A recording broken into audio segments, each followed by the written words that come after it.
პარტია საქართველოსთვის გენერალური მდივანი ბერდია სიჭინავას ვრთავთ პირდაპირ ეთერში.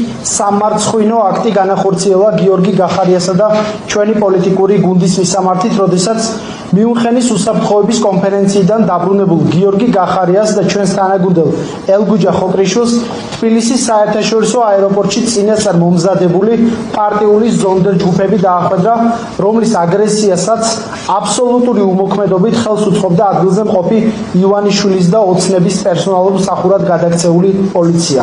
საგულისხმოა, რომ პარტიული ზონდერ ჯგუფის წევრებს სპეცსამსახურებისგან წინასწარ ჰქონდათ ზუსტი ინფორმაცია, რომელ ავიარეის უნდა დახვედროდნენ და მათთან ერთად კოორდინაციაში მოქმედებდნენ.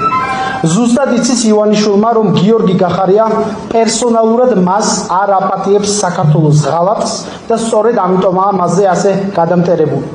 ეს ისტერია მიუნხენის უსაფრთხოების კონფერენციის შედეგია, სადაც წელს პირველად საქართველოსთან არც ერთი ოფიციალური პირი არ ყოფილა მიწვეული, ხოლო ქართველი ხალხის ინტერესს გიორგი გახარია და სალომე ზურაბიშვილი წარმოადგენდნენ.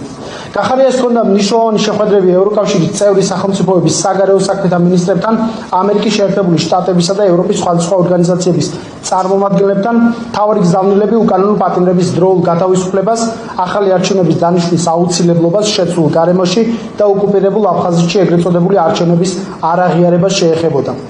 ივანიშვილი მიუნხენის უსაფრთხოების კონფერენციის შედეგებს აუცილებლად გამოსცდის საკუთარ თავზე. ვპირდებით, რომ დაკარგავს მისთვის ყველაზე ძვირფასს, ფულს და ძალაუფლებას, რომლის შესანარჩუნებლად კუთხეში მიმწყდეული ნიღაბ ჩამოცმული ძალადობს ახალგაზრდებსა და ქალებზე, ამწყდებს საპატიმრო დაწესებულებებში და ყველა უღირსი და ამორალური მეთოდით ცდილობს მათთან ანგარიშსწორებას. მიუნხენის წარმატებულ ვიზიტს აუცილებლად მოჰყვება სხვა კიდევ უფრო წარმატებული ვიზიტები, საკუთარ ქვეყანაში იზოლირებული, საკუთარი ხალხისგან მოკვეთილი ივანიშვილი შიშისგან ვერ იაზრებს, რომ ჩვენი გუნდის ბრძოლას ვერაფერი გააჩერებს. ქართველი ხალხის გამარჯვება არის გარდაუვალი.